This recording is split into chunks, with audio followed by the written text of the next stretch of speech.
Hello everyone.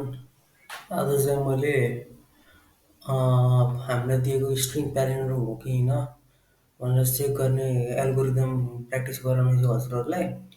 यो चाहिँ डिएसएफआर जाभा script प्लेलिस्टको video हो र आजदेखि चाहिँ हामीले चाहिँ केही इक्जाम्पल्सहरू अथवा केही इम्पोर्टेन्ट क्वेसनहरू गर्नेछौँ।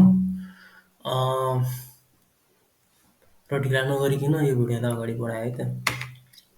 A palindrome is a value that reads the same from backward or forward है। मिस्टेक भएर रहेछ। प्यालिन्ड्रोम भनेको यस्तो भ्यालु हो जुन चाहिँ अगाडिबाट पनि सेम पछाडिबाट पनि सेम हुन्छ।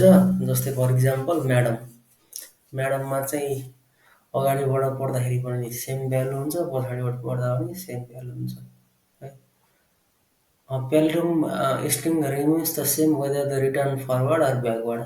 The entry is palindrome हाम्रो चाहिँ के हुन्छ त गिभन स्ट्रिङमा म्याडम हो भने हामी बिचमा एउटा अल्गोरिदम लगाउँछौँ। अल्गोरिदम लगाएपछि त्यो अल्गोरिदमले हामी दिएको स्ट्रिङ अथवा इन्ट्री भनेको प्यालिन्ड्रोम हो कि होइन भन्ने कुरा चेक गर्छ। र ढिला नगरी यो इक्जाम्पललाई चाहिँ यहाँ कम्पाइलरमा गरिहालौँ। मैले त्यो कोड पहिले गरिसकेको छु, हेर्नु होला। मैले एउटा पेलिन्ड्रोम भन्ने चेक गर्ने एउटा फङ्सन बनाएको छु। त्यो फङ्सनमा चाहिँ हामीले यो स्ट्रिङ भन्ने भ्यालु दिन्छौँ, यो लेबल भनेको। अथवा अहिले म्याडम नै दिउँ, म्याडम दिउँ है।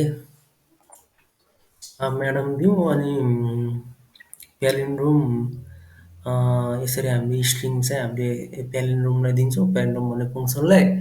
र स्टार्ट भनेको पनि 0, इन्ड भनेको लास्ट। स्टार्ट भनेको यहाँनिर, 0 भनेको लास्ट है। अनि रिजल्ट भनेको सुरुमा ट्रु राखेको है। रिजल्ट भनेको चाहिँ हामीले के राख्यौँ, ट्रु राख्यौँ। यो किन राखेको हजुरहरूले बुझ्नुहुनेछ है। यो रिजल्टमा त खासै अब हामीले चाहिँ अब एन्सर निकाल्नु पर्ने हो। यहाँ ट्रु किन राख्नुभएको, अहिले अनडिफाइन्ड राख्नुपर्ने भनेर सोच्नु होला। तर जब यो फङ्सन चल्छ यहाँनिर पहिले ट्रु हुन्छ र यदि फल्स हो भने चाहिँ यो लुपमा जान्छ के अरे, यहाँ रिजल्ट फल्स गरिदिन्छ, नभए ट्रु नै रहन्छ अनि आउटपुटमा हामीलाई ट्रु बनाएर दिन्छ। त्यही भएर हामीले चाहिँ यहाँ केही पनि नगरेको है। यहाँनिर एल्स कन्डिसन लगाएन, त्यही भएर डाइरेक्टली हामीले सुरुमै कोड अप्टिमाइज गर्नको लागि यहाँनिर ट्रु लेखिदिएको, अरू केही पनि होइन। While start less than end, हाम्रो स्टार्ट भनेको यो 0 पोइन्टर, पोइन्टर भनेको यो स्टार्ट लेस देन इन्ड भनेको यहाँ इन्डभन्दा कम जबसम्म हुन्छ तबसम्म के गर्ने त भन्दाखेरि हाम्रो data start doesn't equals to data end.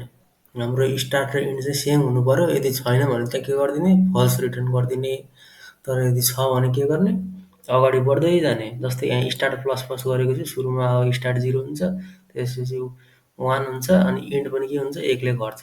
यसरी घट्दाखेरि ए आउँछ, एलाई कम्पेयर गर्छौँ। स्टार्ट भनेको अब ए हो, यो फर्स्ट इन्डेक्स हो अनि यो चाहिँ थर्ड इन्डेक्स इक्वल छ, त्यही भएर यहाँनिर जाँदैन। अनि लास्टमा अनि स्टार्ट पनि घटाउँछौँ अनि इन्ड पनि के अरे सरी स्टार्टलाई बढाउँछौँ, इन्डलाई घटाउँछौँ। घटाउँदाखेरि के हुन्छ त भन्दाखेरि यो वाइल लुपको कन्डिसन ट्रु हुन्छ। Start less than end, sorry lesser equal to end, lesser equal to end. यतिखेर चाहिँ स्टार्ट पनि डी हुन्छ, इन्ड पनि डी हुन्छ। त्यसपछि चाहिँ हाम्रो के हुन्छ भन्दाखेरि हाम्रो चाहिँ यहाँनिर के हुन्छ भन्दाखेरि यो लुपभित्र चल्दैन, यो इफ कन्डिसनभित्र जाँदैन। यहाँनिर फेरि स्टार्ट प्लस प्लस हुन्छ, स्टार्ट चाहिँ के भयो त अगाडि गयो, इन्ड भनेको minus minus.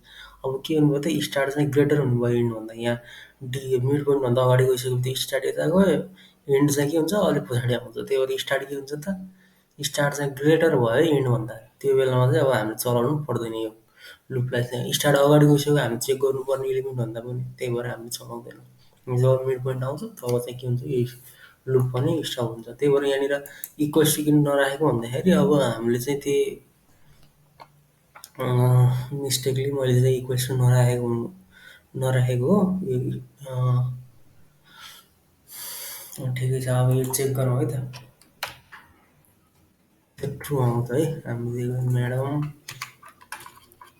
Hello, sorry hello label, अगाडिबाट पनि ट्रु, पछाडिबाट पनि ट्रु। अब हेलो राखौँ त, हेलोको आउँछ कि आउँदैन, फल्स। यसरी सजिलोसँग हामीले दिएको स्ट्रिङ प्यालिन्ड्रोम हो कि होइन भन्ने कुरा एकदमै सजिलो तरिकाले चेक गर्न सक्छौँ। र यो भिडियोको यति नै छ। र यदि हजुरहरूलाई कुनै पनि कन्फ्युजन छ भने कमेन्ट बक्समा कमेन्ट राख्नु होला र भिडियो युजफुल लाग्छ भने भिडियोलाई लाइक गरिदिनु होला र यस्तै आउने अपकमिङ भिडियोज हेर्नको लागि चाहिँ च्यानललाई सब्सक्राइब गरिदिनु होला। Thank you for watching this video. See you in the next video.